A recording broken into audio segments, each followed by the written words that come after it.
Hello everyone, it's KPPV. This video will be focused on some theories I gathered about Blue Archive. I will be focusing more on the lore side than on the game side. So let's begin!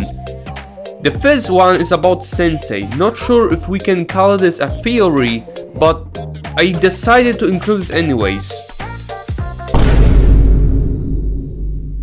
What is Sensei's origin? Where is she or he from? We know that Sensei comes from the old side and is not really native to Kivotos. But here's a simple theory. Sensei is actually from the same country as the player controlling Sensei is. For example, if the player is from Mongolia, the Sensei could be a Mongol who came to Kivotos. It's a straightforward way to connect Sensei to player's real-world origin, or perhaps depends on the player. Maybe the player wants to make an OC and replace themselves and make Sensei much more different. Where is Kivotos located? This theory might be easy to understand. During a Bond story of Shiroko, she reveals that Kivotos is likely to be as big as Canada and the US combined, which made me think this way: Kivotos is Antarctica. Some of you don't know, but Antarctica actually has stable land full of dirt and rocks, which made me think that Kivotos was built on top of Antarctica in the near future. Canada has 9,985 million square kilometers of size, and United States has 9,834 million square kilometers combined.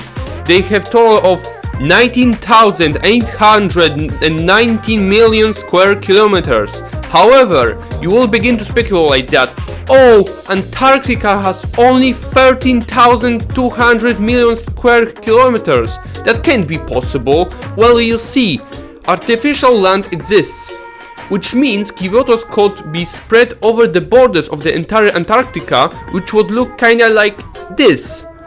Though, if the icebergs actually melted, then this means Kivotos is actually built on top of the water. We can say it would look kinda like the world in the game Subnautica, with only few lands that exist, though that's just a theory, remember.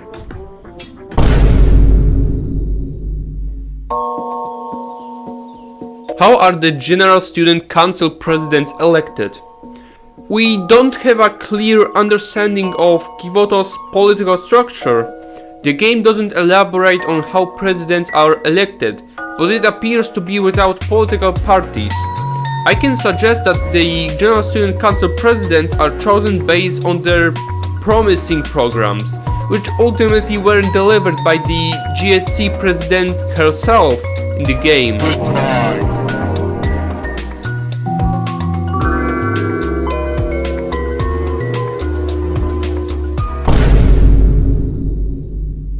Is Kivotos a country? I personally don't think it is.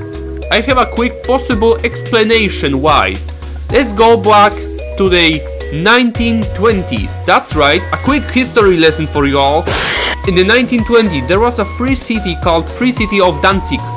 It was an independent and neutral city in Europe that was also protected by the League of Nations, that was acting like the current United Nations. What I am saying is that Kivotos is protected by United Nations and has a status of a neutral land that cannot be conquered by other nations, same as the real Antarctica. Kivotos has its own government and laws, probably even their own constitution at this point. A free land without other nations' influence. Where are the parents of the students? My theory is that since Kivotos is a land made out of schools and academies, the parents from all around the world send their own children to Kivotos so they can learn everything there by themselves. Which probably means mostly they will learn to fend for themselves and learn how to live on your own. might be similar to Kid Nation, where the children were running a town together. Who knows, maybe Kivotos is just a big social and mental experiment. What's the evolution of animalistic characters? It's suggested that each character may have undergone different breeding processes, leading to their animalistic traits. However, this topic can be a bit disturbing to delve into, so we'll just say that they were created by Elon Musk and Umbrella Corporation for safety purposes. Matrix. They're living the Matrix, Joe! They're living the Matrix! They're living... Is Gematria a shadow government? Since Gematria is filled with outsiders and some of them have strong powers and minds, I presume they might be one. Though there are not enough evidence to prove that. I don't suppose you've faced a god before, have you, Sensei? In conclusion, these theories about Blue Archive provide intriguing possibilities and speculations about the game's lore and world. While some of them are more grounded in the available lore and hints within the game, others take creative liberties to construct alternate realities for the world of Kivotos. Ultimately, these theories demonstrate the depth and complexity of Blue Archive world, encouraging players and fans to continue exploring, theorizing, and uncovering the mysteries that lie within the game's rich narrative.